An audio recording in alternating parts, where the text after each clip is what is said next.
Apa sayangnya kan kalau orang-orang lain ini gini, peraturan itu dibuat untuk ditaati bukan untuk dilanggar. Jadi kalau peraturan itu dilanggar, jadi yang buat peraturannya makin nambah, bukan makin dikurangi makin ditambah gitu. Jadi kami waktu kami pendidikannya di di Lembang ya, di Lembang. Di situ latihan semua terutama itu bahasa bahasa Jepang sama fisik gitu, sama kedisiplinan. Pokoknya di situ diuji semua, mental semua diuji. Dibilang ini itu senseinya galak-galak, tapi ada juga sensei yang baik. Si galak-galak itu demi kita ya semua ya. Nah, terus itu di situ kami pendidikan selama pertama nih dibilangnya cuma 3 bulan, tetapi rupanya ada masalah lagi di perusahaan aku tuh, ada kebakaran gitu ya, makanya diundur. Ya Allah, diundur lagi gitu. Jadi kami tuh ngeluh gitu kan, ngeluh, kok diundur, kok diundur aja gitu ya kan. Selama berarti kami itu 4 bulan pendidikan, 4 bulan selesai. 4 bulan itu alhamdulillah sih selesai ya kan, nggak ada yang berkurang di situ kami satu orang pun. Ini pendidikan bahasa Jepang ini kayak hampir kayak militer sih, tapi lebih inian militer apa ini lebih tinggi militer ya kan. Tapi kami di situ digenjot nih sama orang di sana, yaitu dari fisik pertama. Pagi lari jam habis subuh itu harus keluar, udah lari, kalau nggak datang kena hukum, kalau telat kena hukum. Nah, itulah. Jadi itu lari tiap pagi. Terus sore juga sekali lagi, tiap sore lari lagi berapa putaran nggak tahu juga. Nggak tahu berapa putaran ya, banyak sih ya kan, cuman 15 menit gitu, cuman harus dapat berapa putaran dan lupa juga.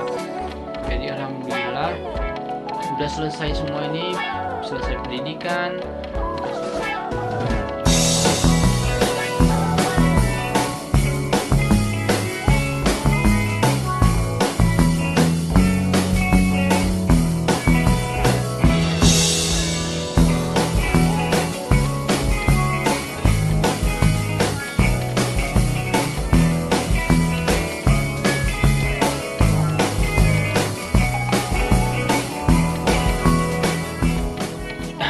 Di Lembang ya, di Lembang. Di situ latihan semua bahasa terutama itu bahasa Jepang sama fisik gitu, sama kedisiplinan. Pokoknya di situ diuji semua, mental semua diuji. Dibilang ini itu senseinya galak-galak, tapi ada juga sensei yang baik. Memang sih galak-galak itu demi kita ya semua ya. Nah, terus itu di situ kami pendidikan selama pertama nih dibilangnya cuma 3 bulan, tapi rupanya ada masalah lagi di perusahaan aku tuh, ada kebakaran gitu, makanya diundur. Ya Allah, diundur lagi gitu. Jadi kami tuh ngeluh gitu kan, ngeluh, kok diundur aja gitu ya kan. Selama berarti kami itu 4 bulan pendidikan, 4 bulan selesai. 4 bulan itu alhamdulillah sih selesai ya kan, nggak ada yang berkurang di situ kami satu orang pun. Ini pendidikan bahasa Jepang ini kayak hampir kayak militer sih, tapi lebih inian militer apa ini lebih tinggi militer ya kan. Tapi kami di situ digenjot nih sama orang di sana, itu dari fisik pertama. Pagi lari jam habis subuh itu harus keluar, udah lari, kalau nggak datang kena hukum, kalau telat kena hukum. Nah, itulah.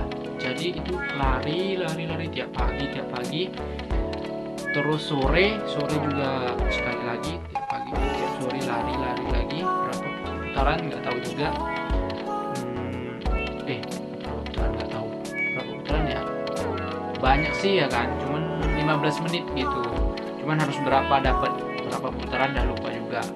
Jadi alhamdulillah udah selesai semua ini, selesai pendidikan, udah selesai semuanya. Kami nih yang sedihnya ada juga yang sedih. Cerita kami ini ada sedih, ada pahitnya gitu waktu pendidikan itu. Jadi waktu pendidikan itu tepatan pada bulan puasa juga ya, di tengah-tengah bulan puasa juga tuh. Jadi kami puasa di kampung orang itu, puasa di tempat pendidikan, nggak sama keluarga, nggak sama saudara siapa ini itu, nggak. Jadi kami itu sendiri gitu, sama temen, palingan temen yang ada gitu.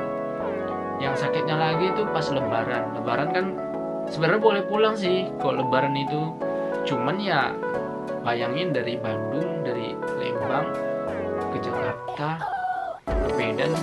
Kalau aku kan ke Aceh lagi, aduh jauh ya kan, biaya juga butuh banyak gitu.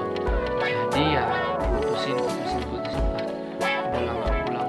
Ada sempet aku kepikiran ke Bali itu, kakakku saudariku ada di Bali, jadi putusin ke situ nggak ya. Jadi aku mikir lagi, kalau ke situ sama juga habis uang gitu.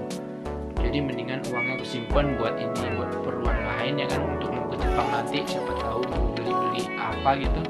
Ya udah, jadi fix lah nggak pulang sama sekali ke Medan, ke Aceh, ke Bali nggak jadi. Buat tinggal di Lembang. Lebaran, aduh ya Allah, lebaran pertama itu sedihnya minta ampun. Malam takbiran, orang takbiran ya kan, lihat-lihat di status, di story WA orang gitu, sama keluarganya gitu ngapain gitu kan, takbiran. Jadi di malam itu sumpah sedih. Itu kami rata-rata orang yang dari Sumatera itu nggak pulang kampung. Yang dari Sumatera tetap di asrama yang di pendidikan itu. Jadi udah gitu pas lebaran pertama, ya Allah, di situ semua teman-teman, semua kawan-kawan aku itu pada menyendiri, entah menyendiri ngapain ya kan, aku juga termasuk. Jadi ganti-gantian tuh ke kamar, dikunci kamar. Rupanya tahu ngapain? Nelpon orang tua sambilan nangis rupanya. Ya Allah, sedihnya. Disitulah baru terasa rindu pada orang tua yang sangat-sangat dalam itulah. Jadi nelpon. Ya, biasanya kan kalau kita orang muslim itu kalau lebaran pertama itu pasti sungkeman ya kan, maaf-maafan, tapi kami nggak ngerasakan itu. Nggak ngerasakan itu waktu itu. Jadi ya udah pasrah aja gitu, pasrah gitu kan, nelpon halo, palingan nelpon sama mama ya kan, sama orang tua, nelpon halo. Di situ air mata tak bisa ditahan, langsung menetes sekolahan gitu. Nggak ada perasaan udah kita tahan gitu, tahan, jangan nangis. Tiba-tiba air mata tuh netes sendiri tuh. Ya itulah baru rasain rindu yang sangat dalam. Nanti kalian ngerasain lah kalau kalian ngerantau. Terus selanjutnya tuh sampai udah ada keputusan kapan berangkat. Jadi ngurus visa tinggal ya, udah, karena di Jepangnya udah turun eligibility itu ataupun izin tinggal, bahasa Indonesianya ya. Jadi alhamdulillah udah ada turun eligibility-nya. Jadi kami tinggal ngurus visa pun ribet kali, harus ke negara masing-masing, harus ke provinsi masing-masing. Ya udah, akhirnya urus visa. Tapi untung bisa temen yang wakilin. Ya udah. Jadi itu terakhir kali pulang ke Aceh lah pokoknya. Jadi yang ngurusin visa tadi ada teman kawan yang ngurusin, orang Medan juga dia. Jadi dia ngurusin. Jadi aku pulang ke Aceh ya kan. Alhamdulillah sampai sana ketemu orang tua. Situ sedih ya ketemu orang tua. Situ udah berapa bulan ya? Berarti aku pulang itu pulang ke rumah selama setengah tahun gitulah. Setengah tahun sama yang di kursus itu nggak ada pulangnya.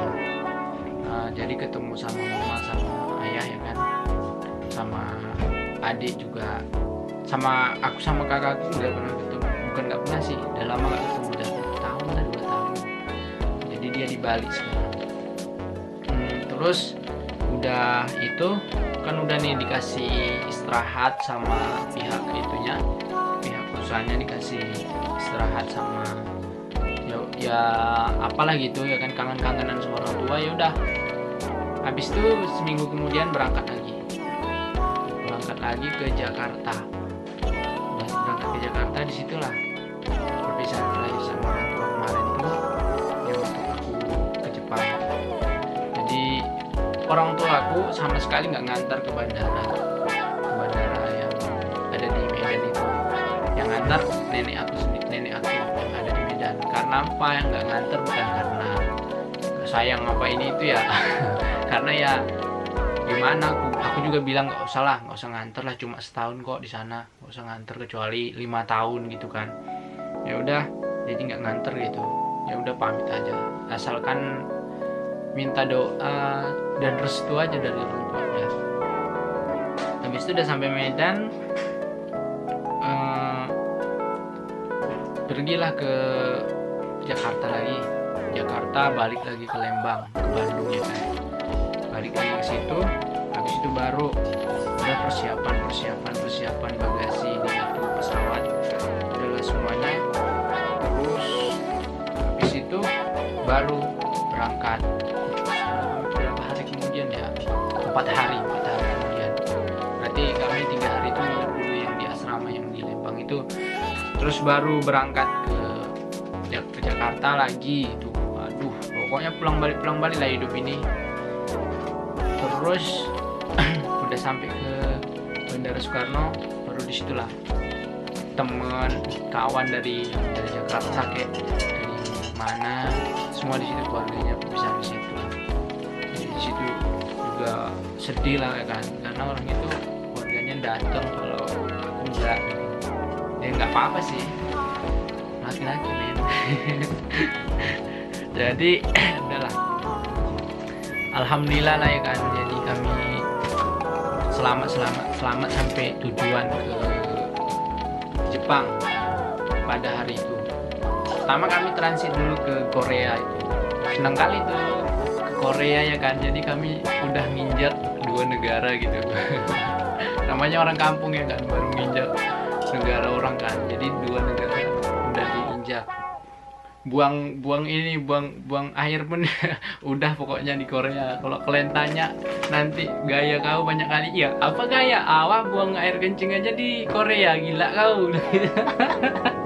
Nah, gitu dia.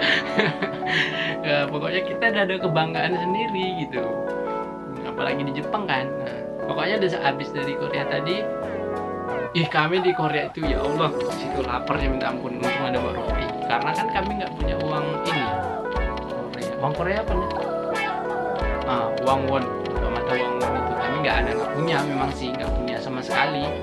Ya udah deh, kami itu lapar gitu, tahan lapar lah, cuma tidur di kayak anak gembel, percis kayak anak gembel gitu.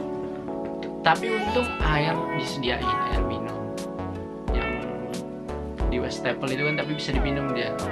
Aku aja heran dengan anak kampung bisa diminum air yang di situ. Pikir air cuci tangan, mau cuci tangan lihat orang kok, ya orang kok diminum ya kan. Awak pun ikut minum. Tak betul nggak tahu, kayaknya betul. Kok giniin terus ya kan, mancur airnya gitu. Memang kampung kali ya kan. Terus alhamdulillah ya kan, transit lagi ke Jepang, langsung ke Jepang 1 jam dari Korea 1 jam tak 2 jaman gitulah. Udah sampai ke Jepang, alhamdulillah sampai dengan selamat. Nah, teman-teman semua pada, inilah Wak baru minjak Jepang katanya gitu. Dari kemarin angan-angan awak kapan pergi, rupanya ini baru nginjak tanah Jepang gitu. Ya tapi Jepang mantep kali lah. Sampah tak ada, bukan tak ada lah, tapi jarang ditemukan. Kalau nyari sampah di sini kayak nyari emas gitu, susah. Kita aja yang megang sampah nih, dapat di jalan nih sampah 1 itu kita takut buang kemana, takut banget gitu. pasti kita pegangin aja, pegangin, kantongin kalau bisa, bawa ke rumah baru dibuang di rumah gitu. Jadi ya kayak gitu perjalananku sampai Jepang nih. Terus di sini nanti masih di Jepang juga masih belajar lagi, belajar bahasa sama belajar tata krama atau sopan gitu.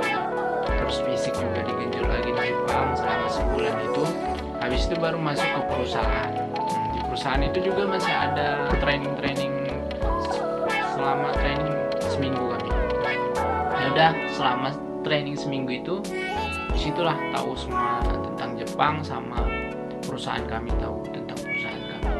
Oke, segitu aja lah ceritanya, singkat panjang nggak tahu lah, pokoknya segitulah, jelas tak jelas pokoknya kayak gitulah, nggak jelas bertumbuk kita ya udah dapat duit awak. Pokoknya gitulah cerita ke Jepang. Nanti kalian kalau mau ke Jepang atau kemana, kalau tanya-tanya LPK nanti tanya aja terus sama aku, DM di Instagram juga bisa, di komentar juga bisa, nanti biar dikasih tahu LPK yang mana yang bagus. Karena sekarang itu gini loh, banyak LPK yang penipu, banyak LPK yang iming-iming doang gitu. Jangan tertipu lah pokoknya sama LPK itu, apa lembaga-lembaga. Tapi banyak juga sih LPK yang bagus, memang banyak, memang bener-bener mau memberangkatkan orang yang apa ya, bisa dibilang orang yang susah gitulah. Jadi hati-hatilah pokoknya. Nanti kalau ada pertanyaan tentang apa, tentang perusahaan di mana, ataupun tentang gimana sih kerja di Jepang itu, gimana sih gaji di Jepang itu gimana gitu ya kan. Jadi orang Jepang itu gimana sih kalau kerja sama kita, tanya aja nggak apa.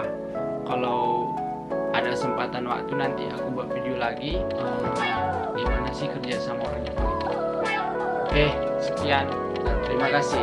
Jangan lupa subscribe sini ya, sini. Dadah.